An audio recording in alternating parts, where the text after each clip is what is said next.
Hello everyone. In last class, we have started with 555 timer. We had finished by a monostable multivibrator. Now in today's class, I'll start with a stable multivibrator. Now when we are looking at this circuit, this is the IC diagram. On the left side, this is the IC diagram. This is RA. This is R above side. RA resistor, RB resistor, and this is C capacitor. What is a stable multivibrator means?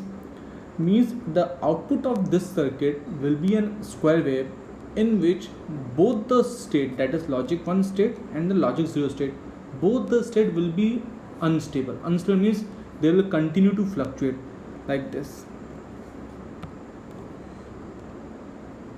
They continue to go on like this. So this is the meaning of a stable. On the right side, there is internal circuit of 555 timer, and I have connected RA and RB and C. However, there is a little mistake in this circuit. This is not connected. This part is not connected, and this is VCC. RA is connected to VCC. This RA is connected to VCC. RA and capacitor are not connected. By mistake I had drawn this. So RA is connected only to VCC, and let me show you the path. This is RA connected to VCC, then RA, RB and C.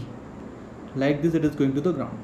So we'll start analysis. Here I have drawn 2 VCC by 3 as explained in the previous video. This is just because of the voltage division of due to 555 resistors. Let us assume, so we'll start with the case 1. Case 1 is, let us assume output is 1. If output is 1, then it will be 0, because output is nothing but an inverter stage. If this is 0, it means transistor is in off state. If transistor is in off, then this capacitor will try to charge itself via this path, RA to RB and C. The capacitor will try to charge in this path initially. Now this capacitor is shorted with the positive terminal of the above op amp and a negative terminal of the lower op amp. So now we are assuming initially the voltage at capacitor is 0. So initial voltage is 0. Now it is charging. First it will charge from 0 to VCC by 3. Let's say when capacitor at 0 means here it is 0, here it is 0. So 0 here, so this will be 0, this is 1. So this is R is 1 and S is 0, so output will be 0 and it is maintained like that. It is, let me clear it, it is clear. Now what will happen? It will start initially, it will charge from 0 to VCC by 3. Till the voltage is between 0 to VCC by 3, the situation will remain same. As soon as the voltage across the capacitor crosses the VCC by 3, voltage across the capacitor, across this capacitor crosses VCC by 3. So what will happen? Here now the voltage is, let's say, somewhere between VCC by 3 and 2 VCC by 3. So still the so here somewhere here the voltage is in between VCC. The voltage across this terminal is somewhere between VCC by 3 and 2 VCC by 3. Therefore the output of this op amp will remain 0. However, in the lower op amp, in this part, the negative side has more than VCC by 3. So this will change and it will become 0. So SR is 0, 0, it means no change in output, still the output will remain same. Still capacitor will continue to charge. As capacitor charging, capacitor will cross the value of 2 VCC by 3. As soon as the capacitor crosses the value of 2 VCC by 3, then what will happen?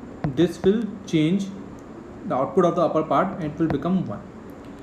As the output of the above op amp become 1, the output of SR flip flop will also change. the output of SR flip-flop will change and become 1. Similarly, the net output of the circuit will change and it will become 0. As again the transistor is on now, so transistor is on, therefore the capacitor will try to discharge itself.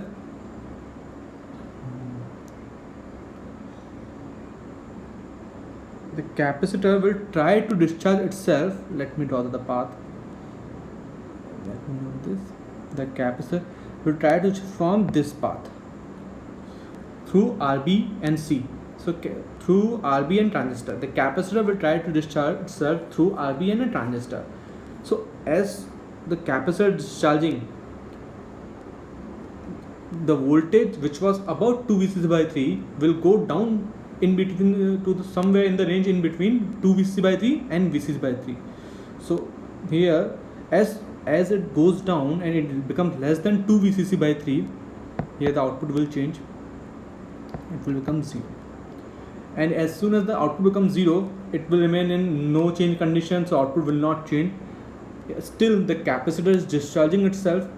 As capacitor continue to discharge, the voltage across the capacitor, when the voltage across the capacitor goes below VCC by 3, in that case this will change and the output of the second op amp will become 1. Therefore the output of the SR flip-flop will change. It will become 0 and the net output of the circuit will become 1, and this will go on. So in this case, what is happening, when the voltage is charging, then 0 to VCC by 3 it will remain same, VCC by 3 to 2 VCC by 3 it will remain same. As soon as it crosses the value of 2 VCC by 3, the voltage level will change. Similarly, when it is going downward, when capacitor is discharging, then the voltage of the capacitor, when it between 2 VCC by 3 and VCC by 3, then there will not be any problem. As soon as the voltage goes down to VCC by 3, it changes the level and it becomes 1. So by this way, it is automatically changing its level as the capacitor charges and discharges. Now, since in last case we have calculated the T on time of the pulse, because off time was dependent on trigger. However, in this case, in a stable case, both on time and off time can be calculated because both are independent of trigger. So how will we be calculating that? Let's see. Let me first draw this. So this is the curve. At t equal to 0, it was no charge on capacitor. This is the charger voltage on the capacitor. The y-axis represents voltage on a capacitor. At t equal to t1 time, the capacitor is charging up to VCC by 3. At t equal to t2 time, the capacitor is charging up to 2 VCC by 3, and after that it becomes discharged. So if I calculate the on time is between whenever the voltage is between 2 VCC by 3 and VCC by 3. This is the T1 time is only for the first cycle. It is the transient state. In steady state, the voltage at the capacitor will remain between VCC by 3 and 2 VCC by 3. So if I want to calculate the on time, it will be this time T2 minus T1. So T on is T2 minus T1. What is if we have to calculate, again we have to apply the charging equation of capacitor. So for T1, I am putting VCC by 3 is equals to VCC 1 minus e to the power minus T1 by RC. This equation,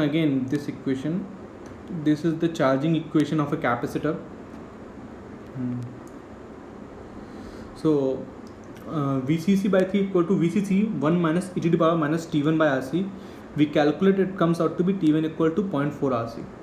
Now again we calculate T2 time, where it is charging up to 2 VCC by 3. It comes out to be 1.1 RC. So we want to calculate T on. T on is nothing but the difference between T2 minus T1. So 1.1 RC minus 0.4 RC comes out to be 0.1 RC. The important point in this circuit is, what is the value of R? R is defined as the net resistance seen by the capacitor. Since it was charging with a resistance RA as well as RB, the path of charging was, let me show it to you again. The path of the charging was from VCC to RA, then RB, and then C. So it was charging through RA and RB, so net resistance is RA plus RB. Since we can calculate the on time of the square wave, we can also calculate the off time. How to calculate off time? In off time, we will use discharging equation of the capacitor, which is V naught equals to Vc e to 1s T off by Rc. What is the discharging equation? This path. In the curve, look at the curve in this path. This is discharging time. Discharging equation of a capacitor is different than the charging equation. Discharging equation is defined as V naught is the discharged voltage, Vc is the maximum capacitor voltage from which discharging start, and this is the exponent component. So it was charged up to 2 Vcc by 3, and the value at which it stopped discharging is Vcc by 3. So Vcc by 3 equals to 2 Vcc by 3 e to the minus T off by Rc. We calculate, it comes out to 0.69 Rc. In this case, R is Rb. We have seen what was the resistance the capacitor faced in discharging path, only this. So assuming the transistor to be ideal, so transistor is acting as a switch. In ideal case, there is no resistance in transistor, so the net resistance seen by the capacitor is only RB path, this RB path. So now we'll calculate duty cycle. How to calculate duty cycle? T on by T.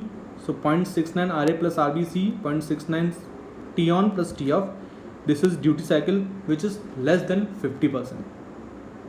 Now, the last circuit is bias stable. Bias stable is the simplest of all.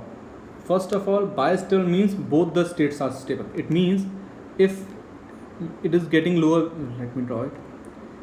If it is getting lower, then when a trigger comes, it will change. Then another trigger comes, it will change. Then trigger comes, it will change. It will only change when an external trigger is applied. And the trigger is different. For upper pulse, to shift from logic 0 to logic 1, there is a different trigger, and the shift from logic 1 to logic 0 is another trigger. So there are two triggers. We can see one trigger is at pin 2, another trigger is at pin 6. The specification of trigger is also fixed. That is, at pin 2, it is by default VCC by 3. If we need to give a trigger, we will make it 0, and that is the trigger for it. And for 6 pin, it is by default 2 VCC by 3, and when we want to give it trigger, we will change it to VCC. So it's very simple. But if nothing is given, let's say in default condition, it is at this line, it is 2 VCC by 3. It is just little than 2 VCC. The trigger is just little less than the 2 VCC by 3, so the output will be 0. And here by default VCC by 3, which is just above, then we are assuming it is here at 2 pin, just above than VCC by 3, so it will be 0. So no change condition will be there. Whatever the output, the remaining output will be the same, whether it is 1 or 0. Let's say it is 1, so it will be 0. So now what will happen? Let's say I am giving the trigger at pin number 6. So as soon as I give the trigger at pin number 6, so what will happen? Here at pin number 6, it is VCC. It means the output of this op-amp will become 1. Similarly, the output of the SR flip-flop will change to 1, and waveform will change to 0.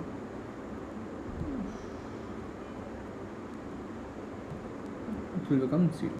Now, after we had applied a trigger at 6, now we'll apply a trigger at and as soon as we remove the trigger at pin number 6, the situation will become again, it will become 0 again here.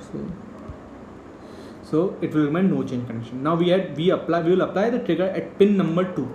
As soon as we apply 0 here, we apply 0 voltage here.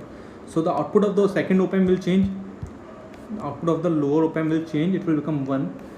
So the output of the SR flip-flop will change. The output of SR flip-flop will become 0, and the net output of the circuit will change. it will become 1. So with this, it continues to change its value from logic 1 and logic 0 as and when we apply a trigger. One thing is to make sure that we do not have to give both the triggers simultaneously. Otherwise, the SR flip flop will go in the indeterminate state, 1-1 state. Secondly, since in this state both the logic 1 and logic 0 side are dependent totally upon trigger, therefore we cannot calculate T on and T off time because it is always dependent on trigger. With this, we are ending 555 timer, and with the ending of 555 timer, our analog electronic syllabus is also completed.